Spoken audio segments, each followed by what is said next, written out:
Devil's River Audio presents For You to See the Stars, written and read by Radney Foster. For You to See the Stars. The package was not large or heavy, but it was a burden. Whatever my father's intentions had been in having me deliver it were beyond my comprehension. I had no idea what was inside, and had strict instructions not to open it. I loved my father, and it was my duty to see this journey through, but I knew that he was making mischief from beyond the grave. The plane touched down, and it jarred me from a deep, exhausted sleep. I felt those brief seconds of peaceful ignorance, those first waking moments of simply being before remembering that my father was dead. Daddy's gone. I blew out a breath, and the physical sorrow that follows death laid down next to my soul and began gnawing at me again. The pilot announced that it was 102 degrees outside, could be even hotter before the day was over. Welcome to El Paso. A groan went up from the passengers. I fumbled through my duffel bag to find my phone and called my mother as I left the plane. "Mama?" "Bo, what you doing, sweetie?" "I'm getting off a plane in El Paso and I'm about to—" She cut me off. "For the life of me, I don't know why you don't just mail that goddamn thing.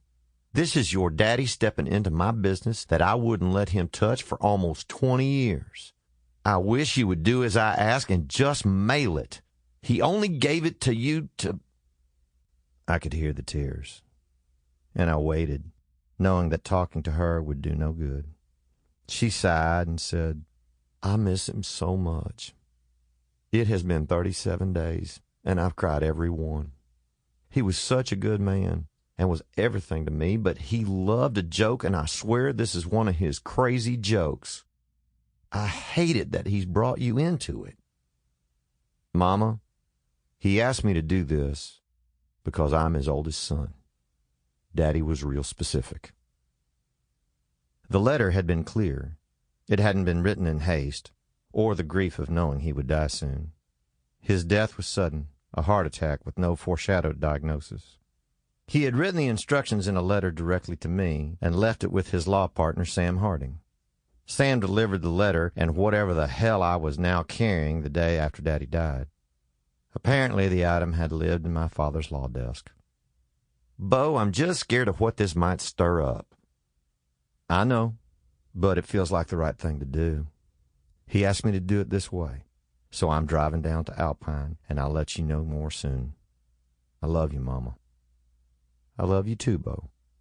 "Mama?" "Yes?" "I miss him too, all the time. I promise I'll call."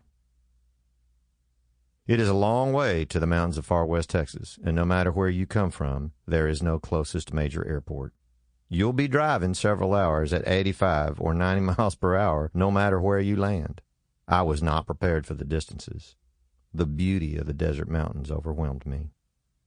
As I drove south, the sand grays and yellows turned to bright green. I flew past grass prairies studded with crazy flowering cacti, bushes that looked like the devil's walking stick, and something akin to the agave plants I'd seen on tequila labels.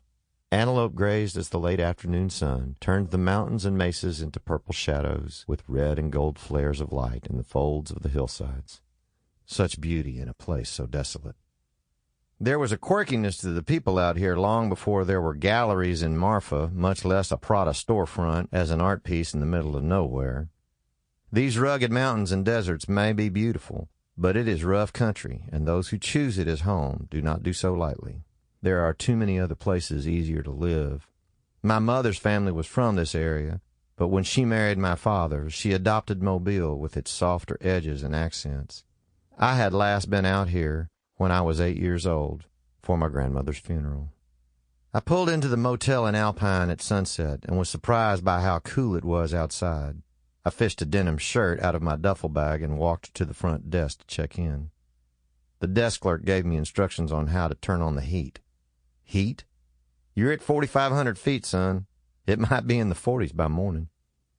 I tossed my stuff in my room and headed to the one contact I had here, at a bar and restaurant called the Saddle Club.